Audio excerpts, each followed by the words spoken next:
Christine, thank you so much for being here. I appreciate it. I'm happy to be here.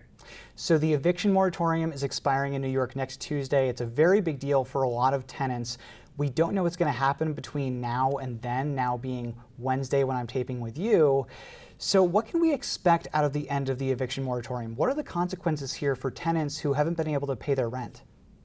Well, there are two issues going on right now. One, the potential expiration of the eviction moratorium, and then two, a Supreme Court ruling around the moratorium. So let me start with the expiration. If the moratorium expires on Tuesday, we will have countless thousands of New Yorkers who will have a huge bill come due. All of the rent that they have not paid throughout the course of the pandemic.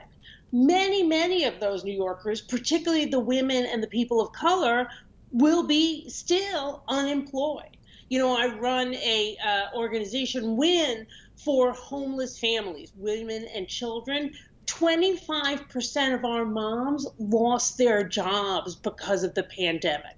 So you're going to end up with people who maybe have never been on the verge of homelessness before, being on the verge of homelessness. And unless there is an intervention very quickly, many of those people, if not most, will end up in shelter. And we've already seen the tension and the stress around more people in shelter and more single people in shelter as it relates to COVID, moving them to hotels, etc.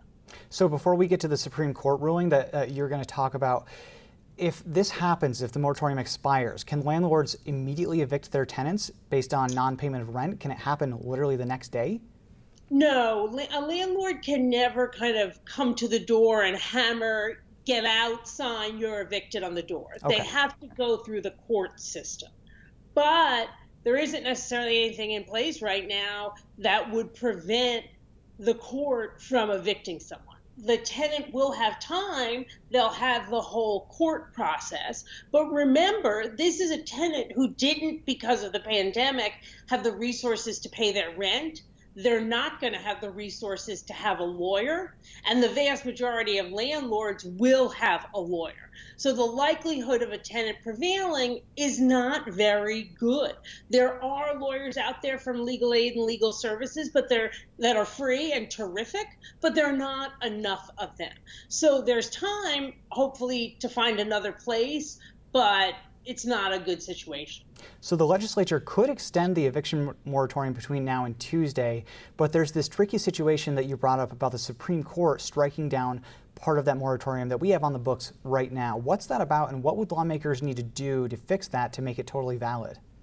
Right, because the legislature or the new governor could all act and extend the moratorium. The Supreme Court, landlords brought a case to the Supreme Court around the moratorium.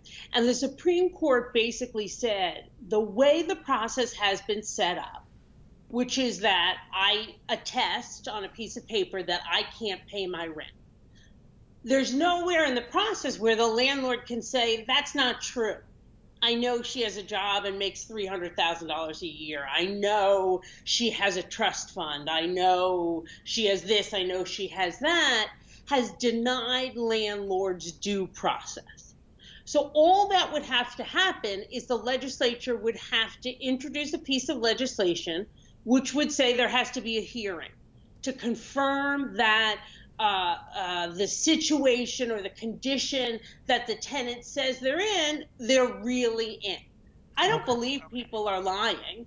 People wouldn't put themselves in this kind of financial peril if they didn't have to. So it's just a bureaucratic step. There's no reason, whether you're pro-tenant, anti-tenant, you wouldn't vote for that legislation. So it should be really easy to pass. And the legislators who are working on it are in the final stages of drafting it.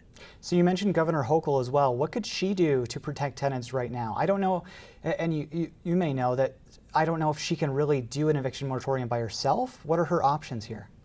Well, she, before being sworn in as governor, Kathy Hochul spoke out saying she's not going to let what the Supreme Court did stand, and she's not going to let the moratorium expire. So she's ready to go to do something. I believe she has some level of power to do it herself, but it's always better if you can do it with the legislature, because then it just has a firmer, tighter legal wrapper around it, if you will. And I think she wants to get that done. So let's say the governor and the legislature don't do anything for whatever reason, whether they have legal obstacles, they just can't get it done in time, and we're seeing these mass evictions of tenants, like you said, thousands of people without a home. You're based in New York City, your organization serves people in New York City. Does New York City even have the infrastructure and the services to help these people out if this happens? No, I mean, the truth is, we're talking thousands of people. And if they, on a quick rolling basis get evicted and have to go into shelter, we don't have enough shelters. I mean, we're building more shelters. We don't have that capacity.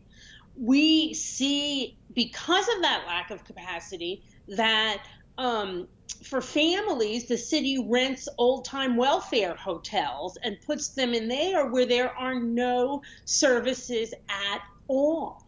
And although the folks who are using the eviction moratorium may never have been, in the system, so to speak, they're now in a position where they owe a tremendous amount of money. They've been evicted and they may have lost their jobs, so they do need social service help. So we're in a place where we have a shelter system that does not have the capacity to absorb this enormous number of people, nor is it prepared service-wise to help them get out of shelter quickly. It's a scary situation. I couldn't imagine being a tenant right now that wasn't able to pay my rent through the pandemic, and now this deadline is coming up, and I would have no idea what my life was going to be in the next month or so. So we'll see what happens in the next week. Hopefully some solution comes about that can protect these tenants, but we do have to leave it there. Kristen Quinn from WIN and the former New York City Council Speaker, thank you so much.